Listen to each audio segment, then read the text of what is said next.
Hi guys, good evening sa inyo at ngayon po ay May 18, 2020. Review ulit tayo ng ating PSE Stock Trendings Review at Bloody Monday na naman guys. So nag-loss po yung ating index ng negative 1.13%. So bumagsak tayo at mukhang nag-break yung unang support natin sa around 5,600. So bumalik na tayo dito sa 5,479.35. So ito po yung mga top trending natin. So yan, nanguna si ABS-CBN, si Dito, PXP, Megawide, Macro Asia, Certec, SSP, si MA, si CHP at ang ating PSEI Index. Ayan, so guys, bago po tayo magpatuloy, pakibasa po lagi ang ating disclaimer. Okay, as usual, dun sa mga bago at hindi pa nakasubscribe dito sa ating Palaboy Trader na YouTube channel. Ayan, subscribe ka na guys at pag-aralan mo po yung mga tinatawag natin na technical analysis. So yung upload natin kahapon, paano nga ba magkaroon ng cut loss. Ayan, so pag-isipan mo na maigi kung yung hawak mo yung stocks is madugo na or napaka-red na po ng iyong portfolio. Ayan. So, marami po tayong ideas dito na pwede mong magamit kung bago ka pa lang sa stock trading. Lalong-lalo na yung tinatawag natin na technical analysis. Ayan. So, browse mo lang po yung ating YouTube channel and then kung medyo hindi mo siya maintindihan, add mo lang ako dito sa ating Facebook account na Palaboy Trader. So, marami po tayong mga bagong kasamahan na nagpo-post dito. So, meron din tayong mga post ng mga nilalagay natin sa YouTube channel natin. Okay? At then, kung hindi ka pa nakapag-add dito sa ating Palaboy Trader na Twitter account, ayan, follow mo lang ako guys. So, mabilis kasi yung mga news dito sa Twitter account natin. Kaya, sinasuggest ko karamihan mag-join dito sa ating group dito kasi yun nga, ang news po ay galing sa lahat at mabilis po siya kung nag-aantay talaga kayo ng mga news na related sa stock na hawak nyo. Okay? So, tingnan natin yung ating PSEI Index. So, ayun, madugong-madugo nga. Nag-loss tayo ng negative 1.13%. So, sinundan niya yung last Friday profit taking natin at mukhang obvious na na-break na yung ating 5,000, around 5,600 siguro ng support nung nakaraan at mukhang magkakaroon siya ng retest sa around 5,300 na previous support line natin. So, parang yun yung gusto niyang puntahan kasi yung ating RSI nagkaroon na po ng breakdown, sinasabi natin. At very obvious na pabagsak na siya, ganun din yung ating MACD. So, malapit na siya mag-crossover. So, halos nag-touch na siya dito sa ating red line. So, mukhang hindi maganda yung pinupuntahan ng ating market sa ngayon. So, tinitignan kasi natin yung ating mga net foreign. So, sa ngayon, selling pa rin tayo, negative 342.68 million. So, ang tagal ng guys, simula na magkaroon tayo ng mga lockdowns, talagang naglalabasan po lahat ng investors dito sa ating PSE market. So, gaya ng sabi natin nung nakaraan, hindi natin kayang bumalik sa 5,900 level natin kasi wala pong foreigners na nagsusupport sa ating market. So sana mag-support po yung 5,371 natin. Kung hindi, baka bumalik tayo sa 5,000 level po natin nung nakaraan. So parang pandemic pa rin yung nangyayari ngayon sa Pilipinas. Kahit na alam naman natin, marami na pong mga companies ang nag-uumpisa na yung kanilang mga businesses. So lumalabas kasi mga disclosures nila puro negative. So, ganun po siguro yung sentiment ng ating market sa Philippines at since wala nga foreigners, walang magsusupport po para umakyat yung ating mga prices. Ayan. So, tinitignan din natin yung mga world indices. So, mukhang magi-green na naman sila. So, yung mga futures nila more than 1.4% yung pwede niyang itaas sa opening nila. So, nung Friday, green sila. Tapos ngayong Monday, so mukhang green na naman sila. So mukhang napag-iiwanan na talaga ang Philippine markets natin. So tinitingnan natin yung buong market. So bukod sa India, so wala na pong ibang masyadong stocks na bumagsak sa Asia. So tayo lang saka yung India ang bumagsak po yung market. Ayan. So puntahan natin yung ating mga top trending stocks. So unahin natin si ABS-CBN. So nagbukas na nga si ABS-CBN. So medyo maganda yung nangyari sa kanya although nag-loss siya ng negative 7.2% ngayong araw na to. So yung mga may hawak nito, hindi naman masyadong bloody yung nangyari sa kanilang portfolio. Yun nga lang kung medyo natakot sila nung opening kasi nagkaroon siya ng more than tingin natin, more than 14% na drop down sa kanyang price. Yun nga lang naka-recover din siya. So mukhang marami ang sumalo dito kay ABS-CBN kaya umakyat din po yung kanyang price. So mula doon sa kanyang opening price, nakapag-gain ka sana ng around 8.2% kung sumalo ka sa kanya. Pero tingin natin hindi magandang saluhin si ABS-CBN kahit medyo malakas yung support niya dito sa around 15 pesos. So yeah, around 15 pesos yung pinakamababa niya ngayong araw na to. So malakas pala yung support niya sa 15, no? So ang tagal na yun yung pinakamababa niya, around 2009 pa, yung 15 pesos na price nitong si ABS-CBN. So tingin natin meron pa rin mag-aalisan dito sa kanya kasi hindi niya kinayang basagin po yung ating support. Nag-act na as a resistance ngayon at around 16.39 pesos naman. So tignan natin bukas kung ano mangyari sa kanya, pero more on the negative side pa rin yung nakikita natin. So meron news na naman na lumabas dito kay ABS-CBN. Kung matatandaan nyo, nung nakaraan, si Senator or Speaker Alan Cayetano is nagkaroon ng reading together with the House of Representatives doon sa provisional franchise ni ABS-CBN kung saan pinapayagan siya na mag-operate po ng kanyang channel hanggang October 2020. So wala pa namang approval ni President Duterte.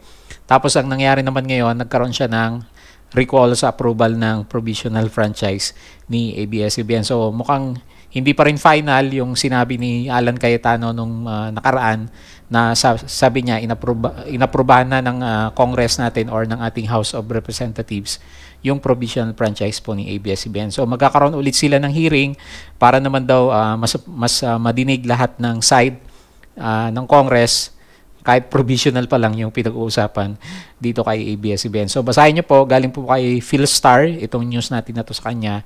So parang hindi pa rin maganda kasi ang expectation natin for approval na ni President Duterte and then around June, bubuksan na sana ulit si ABS-CBN. Ayan, so marami pa rin negative news kay ABS-CBN kasama na yung sinasabi ng ibang House of Representatives natin na titignan yung mga violations po ni ABS-CBN. So mukhang dadaan sa karayom si ABS-CBN bago tuluyang mabuksan po ang kanyang channel. Ayan. So yun po muna yung nakakita natin sa kanya. Lalagyan muna natin siya ng isang trading channel na medyo ang bias natin is possible bumaba pa siya. So silipin natin ng konti si GMA7. Hindi ko nakita yung nangyari sa kanya.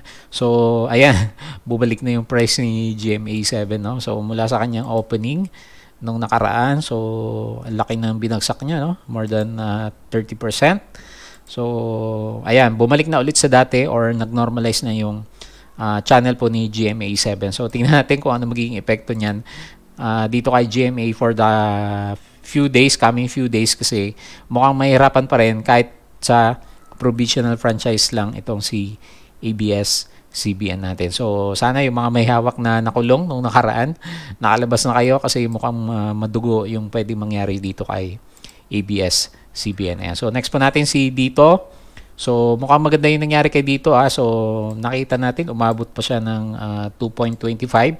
So parang gusto mag-breakout ni dito. So tingnan natin na maigi. So medyo naka-breakout siya dito sa ating MA9 saka MA20.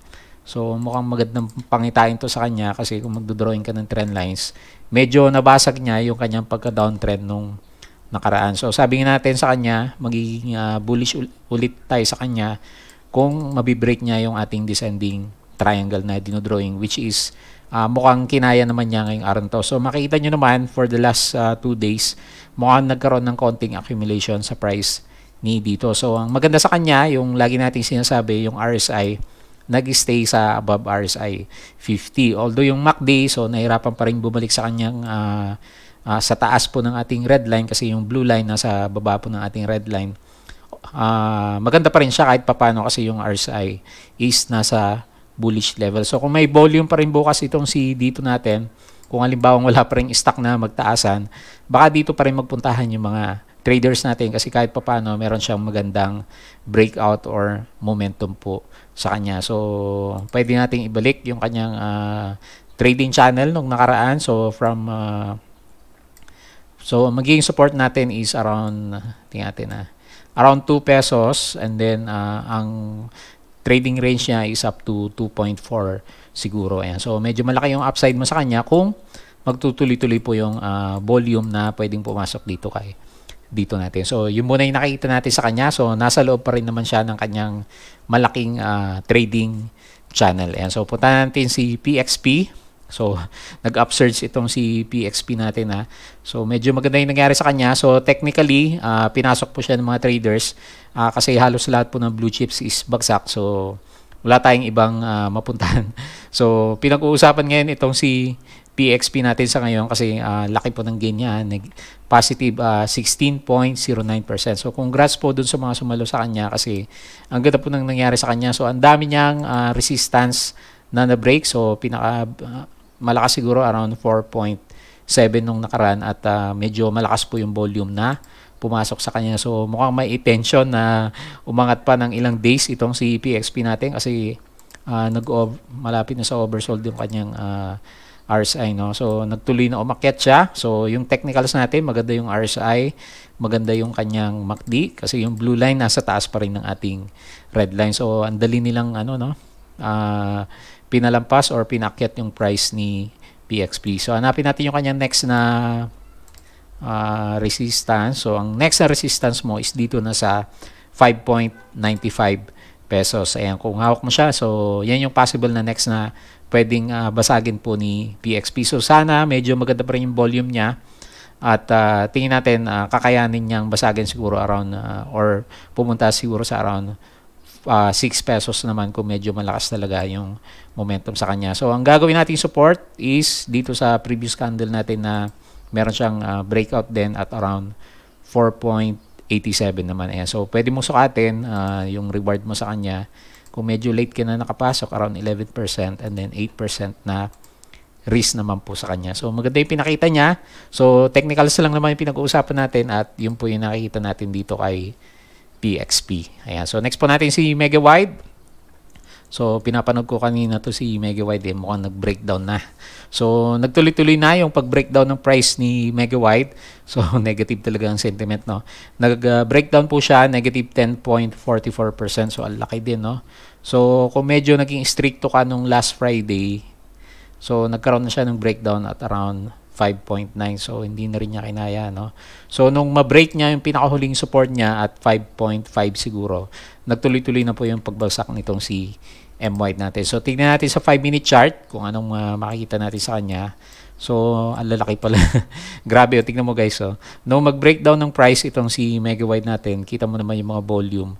Ang lalaki po niya. So, walang nag-support na green volume maliban dito sa volume na to. And then, yung mga sumusunod is talagang bentahan na siya. So, halos wala na magawa yung mga nakaano dito, no? Kasi for the 15 minutes, ang laki ng binagsak po ng kanyang prices, no? So, maabot kagad ng more than 11%. So, natakot na karamihan dito kay Megawide kasi ang lakas po ng binagsak ng kanyang prices. So, naghahanap ng support itong si Megawide. So, hanapin natin sa kanyang previous prices kung saan siya pwedeng mag-support. So, medyo na-break na rin niya yung sana dito sa around 5.1 pero basag na. So, hanap tayo ng ibang malapit na support. So, mukhang malayo yung next na support, no? Kasi nabasag yung So, tingnan natin bukas kung mag-support yung 5.1 niya. So, balik natin yung ating chart. Ang pinakamababang pwede niyang puntahan is dito sa siguro around 4.8.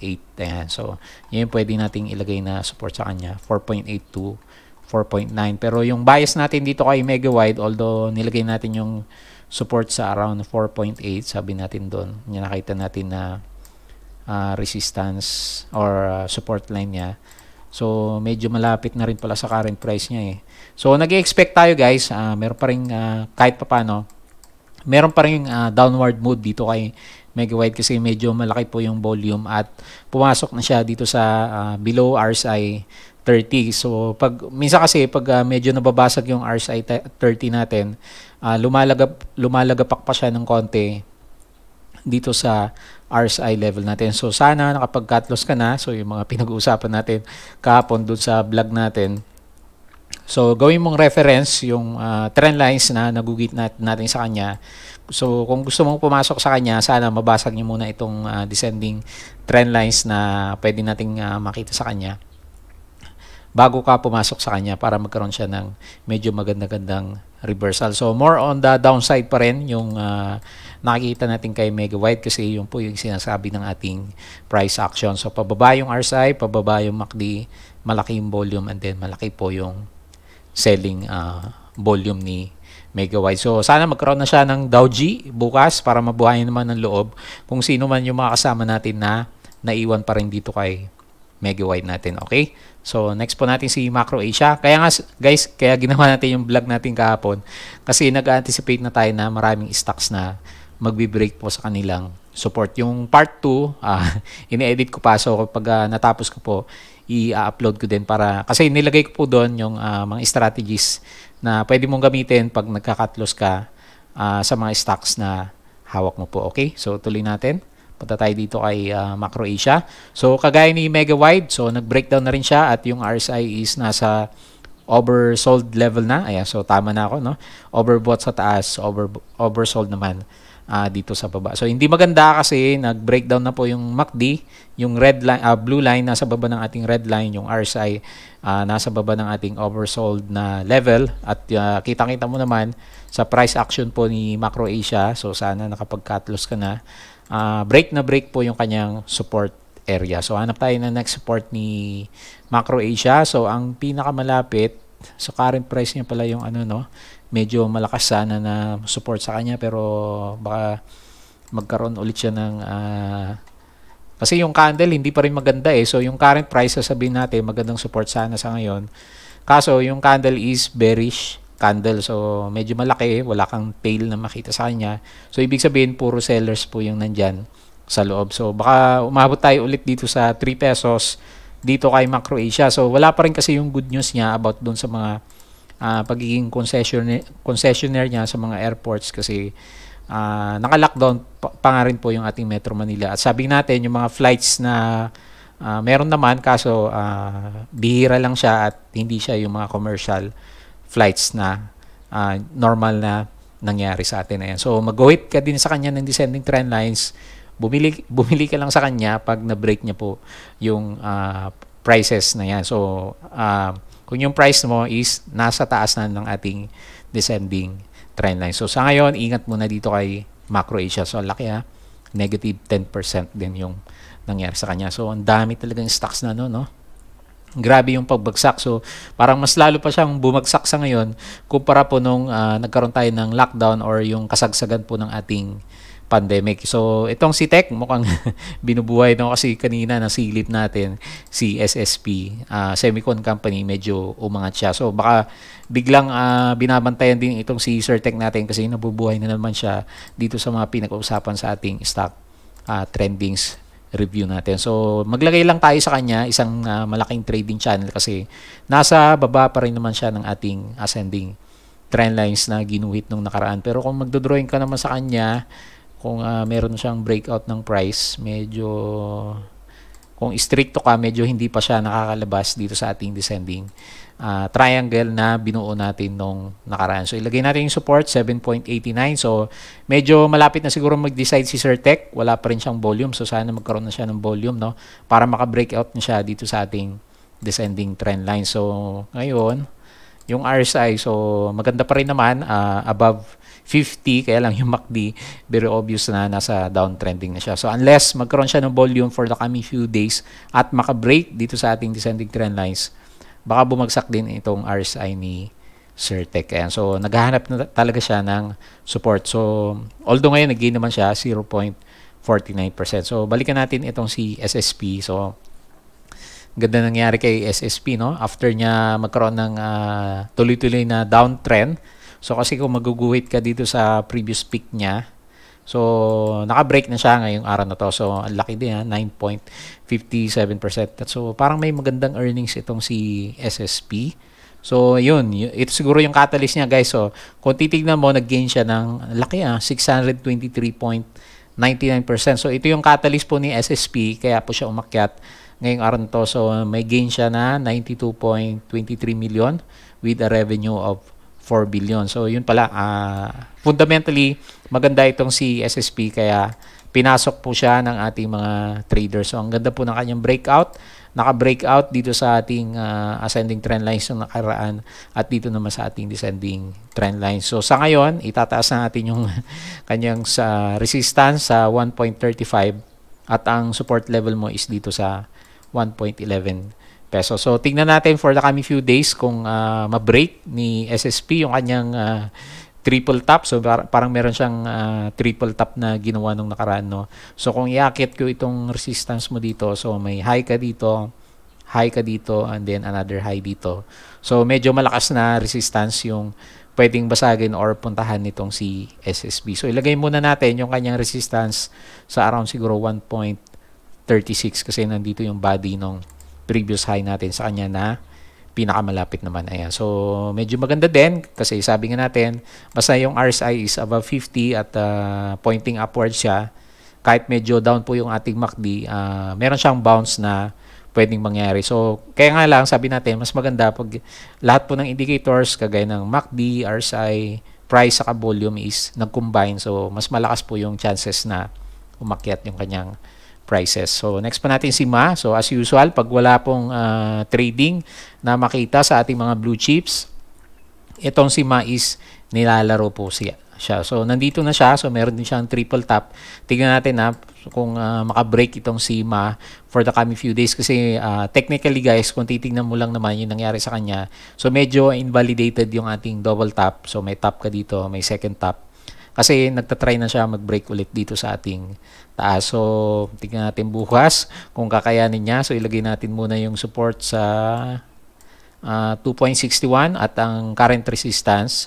So, tingin natin, lalaroin itong si Ma eh. Kasi walang ibang pwedeng mapuntahan po yung ating mga traders. So, itataas natin yung resistance dito sa 3.1. So, tingnan mo guys, yung RSI is still above 50. So, sabi natin, basta yung RSI above 50, malaki po yung chances na pumitik po yung kanilang mga prices. So, medyo bullish yung bias natin kay Ma kasi red po yung ating market. And then, wala silang ibang mapupuntahan talaga kundi yung ating mga penny stocks naman. So, nag-gain siya 5.56%. Ayan. So, lastly, punta tayo dito kay CHP. So, wala tayong magawa, no? So, sabi ng mga nabasa natin, talagang DNA ni CHP ang magpaasa, no? So, after niya magkaroon ng consolidation, nag-breakdown na yung kanyang price. So, ayun. So, lumabas na. So, ito guys yung sinasabi natin, no? Lumabas na yung earnings ni CHP, negative 47.15%. So, fundamentally, hindi naging maganda yung business ni CHP. Gawa po ng mga lockdowns natin. Yung annual niya is, actually, ang ganda ng annual niya eh. Kaya medyo nagkaroon siya ng upsurge dito nung nakaraan. And then, tignan mo naman yung mga volumes na lumabas. Siguro alam na nila dito sa side na to na hindi po maganda yung first quarter earning nitong si CHP kasi nag-loss na naman siya ng negative 47%. So, invalidated na yung assumption natin nung nakaraan na bullish or rather merong uptrend na nangyari po dito kay CHP natin. So, nag-breakdown na kasi yung kanyang price at medyo heavy po yung volume. So, hindi po maganda yung mga ganyang pangitain. So, kita mo naman yung RSI is below 50 and then yung MACD, yung blue line, malapit na po mag-cross down dito sa ating red line. Ayan. So, hindi muna maganda. Na-break niya na kasi yung ating ascending trend channel sa kanya and then medyo heavy po yung selling niya. So, kumbaga meron siyang bearish engulfing candle. So, kinain niya yung mga support, yung bullish candle natin nung nakaraan. So, sa ngayon, hindi na maganda yung nakita natin kay CHP. So, the-downgrade na natin yung review natin sa kanya. So, baka magkaroon siya ng retest. Most likely, magkakaroon siya ng retest dito sa around 1 peso na naman. Kasi ang laki ng candle eh. So, baka butasin pa kanya yan. Kasi ang laki po ng volume na lumabas sa kanya sa ngayon. So, nag-loss siya. Negative Ayan. So, yun po yung mga review natin. So, hindi maganda guys, no? So, ang pangit ng market natin sa ngayon, hindi lang siya sideways.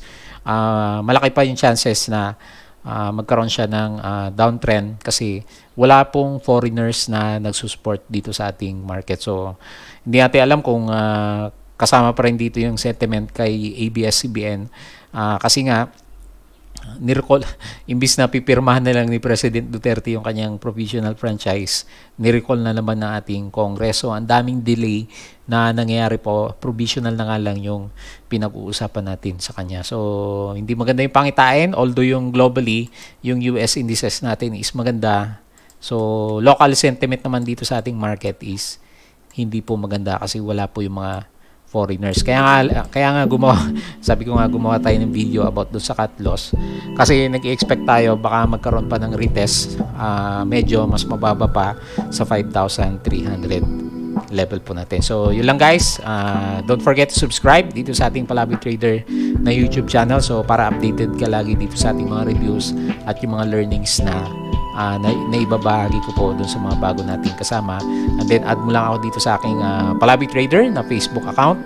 So usap lang tayo, anything na related sa stock market, and then tweet mo lang ako dito sa ating Palaboy Trader na Twitter account. So yun lang guys, maraming salamat ulit sa iyong panunod at pakikinig. Reviewin natin ang market kahit pabagsak siya para alam natin yung nangyayari sa kanya. So yun lang guys, maraming salamat sa iyong panunod at pakikinig.